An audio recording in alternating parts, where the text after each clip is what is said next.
यहाँ पे आज हम लोग हेड ऑपरेटर की कट ऑफ की बात करेंगे, एक्सपेक्टेड कट ऑफ की बात करेंगे क्योंकि हमें भी नहीं पता है कि एग्जैक्ट कट ऑफ कहाँ तक जाएगी और कितनी जाएगी।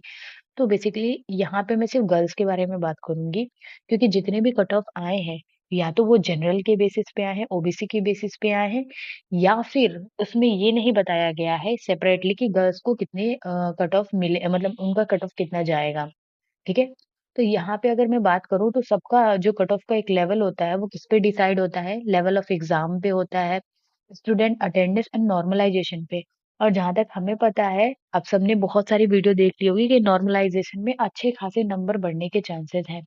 आप ये नहीं मान सकते कि आपके नंबर कितने बढ़ सकते हैं या कितने घट सकते हैं। तो आप उन तक वेट कीजिए। और नॉर्मलाइजेशन से पहले की बात करूं मैं, आप सब ने यहाँ पे अपनी व्यूज देख लिए होंगे, कट आ चुके हुए।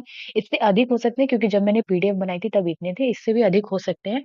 और सबसे टॉप पे RWA की ही है कि सबसे ज्यादा बच्चों ने यही देखी है कट ऑफ। तो कुछ मायनों में इनके कट ऑफ गलत भी निकले हैं, सही भी निकले हैं।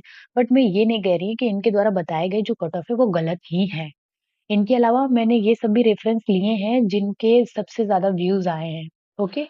और कुछ अपने भी पॉइंट रखूंगी कि क्यों कट ऑफ कितने आने चाहिए गर्ल्स के। ठीक है। अच्छा, उससे पहले एक और चीज है, बुरा मत मानिएगा अगर आप बीटेक के हैं या फिर आप सिर्फ डिप्लोमा के हैं, तो जो मैं बता रही हूँ बस उतना ही आप ध्यान दीजिए कि डिप्लोमा और बीटेक इक्विवेलेंट नहीं है। बीटेक है जो है डिप्लोमा से अपर होता है। सबसे जो ज्यादा लड़कियां होती हैं वो सिविल में होती हैं। सबसे ज्यादा लड़कियां कहाँ होती हैं? सिविल में होती हैं। अगर मैं इन सारे ब्रांचेस की लड़कियों को मिला भी दूं ना, तो सिविल से ही कम आएगा। तो आप मान सकती हैं कि यहाँ लड़कियों का जो रेशियो है वो बहुत कम है एज कम्पेयर टू बॉयज। और मैंने बहुत सारी वीडियोस देखी हैं कि क्या सही मायनों में सिर्फ डिप्लोमा ही एलिजिबल है। डिप्लोमा या ITI plus some year of experience यहाँ पे एलिजिबल होता है, इक्विवेलेंट टू डिप्लोमा। यहाँ पे मैं बात करूँ, बहुत सारे मैंने वीडियोस देखी हैं। ठीक है। तो वहां पे अगर 2015 की नियमावली पे चले तो वहां पे बीटेक अलाउ नहीं किया गया था। मेरा ऐसी कोई दुश्मनी नहीं है बीटेक वालों से, बस मैं एक जो अनुमान है बता रही हूँ। और अगर बीटेक ले भी लेता है तो भी बताऊंगी कट ऑफ कितना जाएगा, तो उसके लिए ऐसा कुछ है नहीं। ठीक है।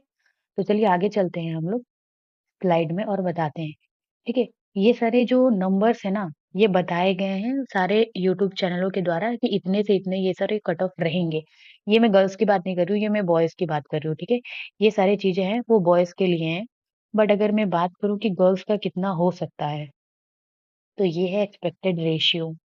और ये मैं फाइनल के लिए बात कर रही हूँ। ठीक है।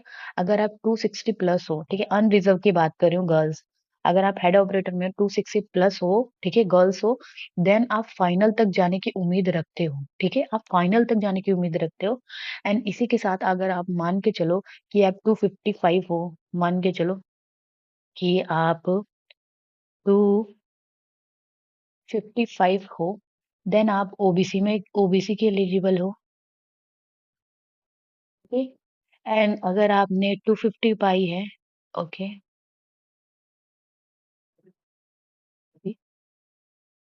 एंड अगर आप 245 हो, देन एसटी के लिए। ठीक है। तो ये सारे कट ऑफ हैं। ठीक है। ये सारे कट ऑफ हैं। अगर आप लाइक अनरिजर्व में हो तो आप 260 ला रहे हो, 260 प्लस हो, देन यू आर एलिजिबल, आप फाइनल राउंड तक जाने के लिए कैपेबल हो। ठीक है। तो आप मेहनत कीजिए, आप अपनी रनिंग स्टार्ट करिए।